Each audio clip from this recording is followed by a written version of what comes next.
Me parece que de las cosas importantes que están ocurriendo en este momento en México, la más importante es esta ley de seguridad interior que están promoviendo los sicarios de la Sedena.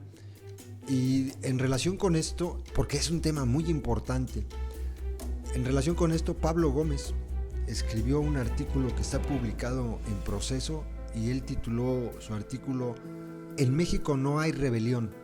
No es muy largo, compas, vale la pena leerlo, compartirlo, porque no le encuentro un gramo de falsedad a lo que dice, al contrario, es muy ilustrativo de lo que puede pasar. Dice Pablo Gómez que desde la fundación de México, del México republicano, se ha asignado al presidente la obligación de disponer de las Fuerzas Armadas para la seguridad interior y la defensa exterior de la Federación. Ya desde 1814, en la Constitución de 1814, el artículo 160, se hacía este planteamiento.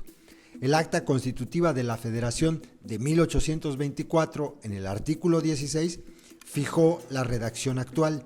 Fíjense desde cuándo, El único cambio ha sido que en el 2004 agregaron la obligación presidencial de preservar la seguridad nacional, según ley expedida por el Congreso, con el fin de dar cobertura jurídica al CISEN, porque no la tenía, y a la inteligencia gubernamental.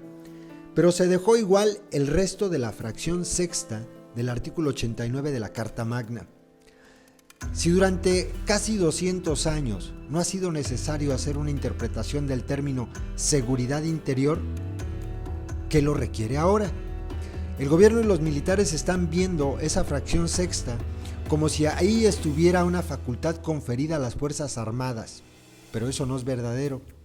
Lo que tal precepto establece es una obligación del presidente de la República de usar la Fuerza Armada para la seguridad interior de la Federación, es decir, del poder constituido en el país frente a rebeliones armadas.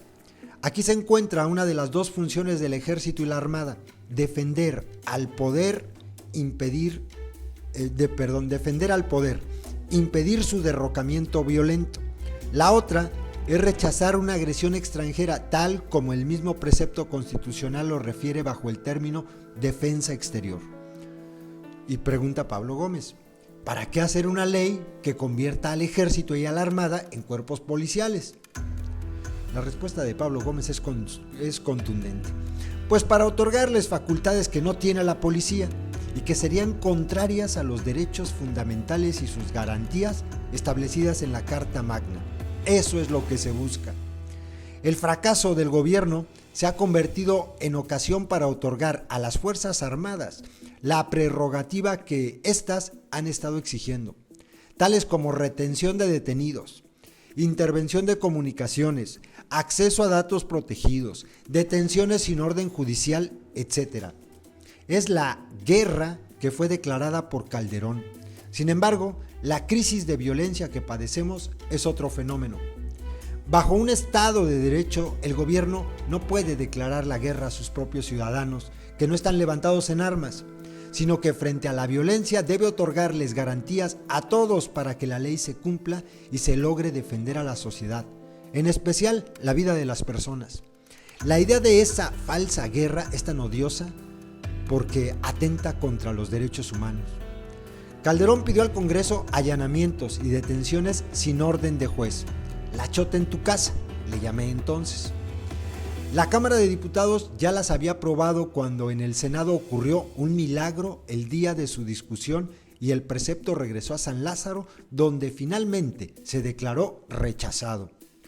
Ahora lo está planteando el PRI con el recíproco apoyo del PAN, bajo el pretexto de que los militares, ya que no están de acuerdo en seguir siendo policías, de que los militares no están de acuerdo en seguir siendo policías si no se les garantiza impunidad. Lo ha dicho a su modo el general secretario Salvador Cienfuegos. Él afirmó que los militares podrían preferir ser acusados de desobediencia a tener que enfrentar procesos por delitos relacionados con violaciones de derechos humanos. Dijo que les podía salir más barato, es decir que por cumplir órdenes se atropellan derechos. Pero entonces la solución debería consistir en que no se emitieran órdenes contrarias a la ley y se respetara a los seres humanos. Nada más elemental bajo un Estado de Derecho. El proyecto del PRI para otorgar preeminencia inconstitucional a los militares debería transmutarse en una reforma para instaurar en las leyes el protocolo de relación entre militares y población civil, como ya lo había intentado la Armada de México. Tlatlaya es el paradigma de ejecuciones de rebeldes que aún en la guerra están absolutamente prohibidas. Ojo con esto. Al mismo tiempo, el artículo 129 constitucional señala que en tiempo de paz, la autoridad militar no puede ejercer más funciones que las militares. En México no hay guerra interior ni con el exterior. El mismo jefe del ejército admite que no están actuando como soldados y por tanto se encuentran al margen de la Constitución, pero pide una ley que resuelva el problema. Pues no se puede. Se tendría que hacer una subversión a la Carta Magna para inventar una institución que fuera al mismo tiempo policía y ejército, pero además al margen del respeto de los derechos de la gente. En esto último estriba en realidad el mayor problema. Habría sin embargo una solución, aunque diferente a lo que se pide ahora. Debería revisarse la última minuta sobre el tema enviada por el Senado a la Cámara e ilegalmente congelada por esta, pues nunca se votó en San Lázaro debido a la inconformidad de los militares y de Calderón. Miren, compas, hasta aquí lo que publicó, el artículo de Pablo Gómez.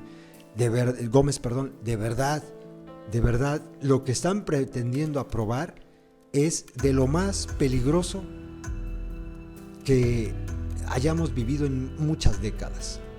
Lo que están tratando de aprobar viola muchísimos derechos que tenemos como ciudadanos, muchísimos derechos humanos.